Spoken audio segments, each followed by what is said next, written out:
Cristiano Ronaldo একটি নাম, একটি আবেগ, একটি যুগের গল্প।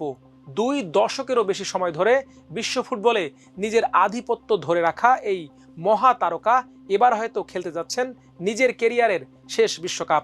অসংখ্য গোল, রেকর্ড, ট্রফি আর ব্যক্তিগত সাফল্যে ভরা কেরিয়ারে একটি স্বপ্ন এখনো অপূর্ণ, সেটি বিশ্বকাপ জয়ের স্বপ্ন।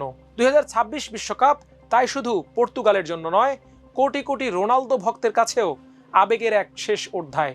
41 বছর বয়সী এই কিংবদন্তি কি পারবেন এবার নিজের শেষ বিশ্বকাপে ইতিহাসের সবচেয়ে বড় অপূর্ণতাকে পূর্ণ করতে?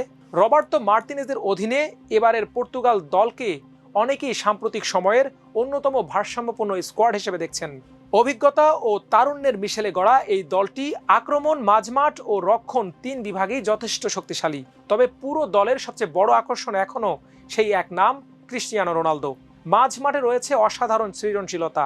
Bruno Fernandes, Bernardo Silva, Vitinha, Joao Neves ও রুবেন নেভেসের মতো ফুটবলাররা ম্যাচের গতি নিয়ন্ত্রণ করতে পারেন যে কোনো মুহূর্তেই।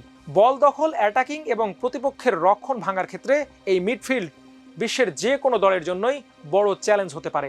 আক্রমণ ভাগেও পর্তুগালের বিকল্পের অভাব নেই। রাফায়েল লিয়াও, জোয়াও ফেলিক্স সহ বেশ কয়েকজন তারকা খেলোয়াড় প্রতিপক্ষের ডিফেন্সে ভয় ধরিয়ে দিতে সক্ষম। তবে ম্যাচের গুরুত্বপূর্ণ মুহূর্তে সবার চোখ থাকবে CR7-এর দিকেই। বয়স বাড়লেও গোলের ক্ষুধা এখনো কমেনি।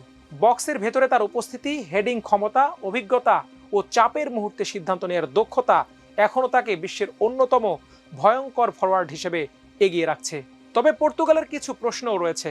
গোলবারের নিচে দিয়াগো কস্তা প্রতিভাবান হলেও বিশ্বকাপের মতো বড় মঞ্চে তাকে ঘিরে কিছুটা অনিশ্চয়তা রয়েছে।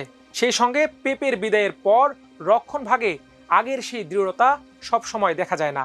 নকআউট পর্বে এই জায়গাগুলোতে পর্তুগালের জন্য চিন্তার কারণ হয়ে উঠতে পারে। সবশেষে আবারও ফিরে আসে সেই নাম, ক্রিশ্চিয়ানো রোনালদো।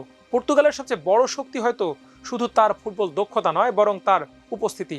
ড্রেসিং রুমে নেতৃত্ব, সতীর্থদের অনুপ্রেরণা দেয়া এবং অসম্ভবকে সম্ভব করার মানসিকতা এখনও তাকে আলাদা করে রাখে।